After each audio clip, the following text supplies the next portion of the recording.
Okay, welcome to Random Guitar Duels, where we put a bunch of guitarists' names into a big glass bowl, shake up the bowl, draw out the two names, and then we talk about them for a minute, and then you guys vote in a poll to decide which one is better.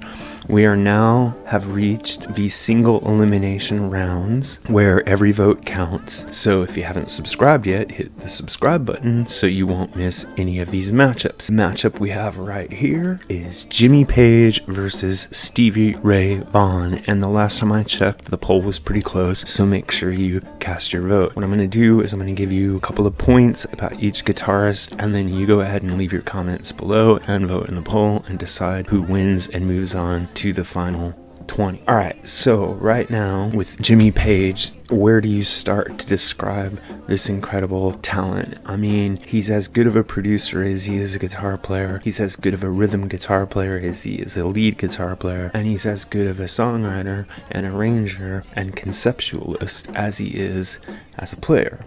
So take everything I just said there and call that aspect number one. His versatility and his ability to do it all. Number two, I would say his inventiveness. He knows how to come up with really great guitar sounds. He knows how to do a stunning solo. He knows how to position guitar parts within the framework of a song to show their best light. And the third thing that I would say about him is his ability to improvise. If you've heard Led Zeppelin live, you know that they basically rework every one of their songs each time they play it, and this takes a staggering amount of creativity and knowledge of the fretboard. Alright, moving on to Stevie Ray Vaughan, I would say, like anybody else would mention first of all, is his ability to, I wouldn't say copy, but pay homage to Jimi Hendrix.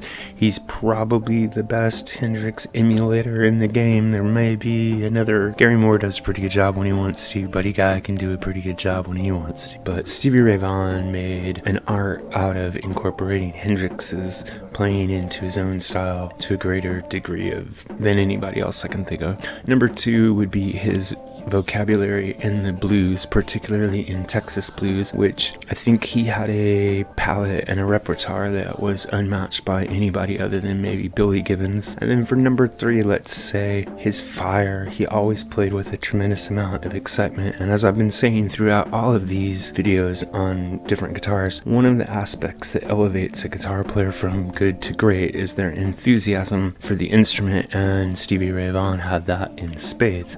Alright, so those are my points for each of the guitarists. Now the important part comes when you tell me what you think by leaving comments below, voting in the poll, and remembering to like and subscribe. Thanks a lot.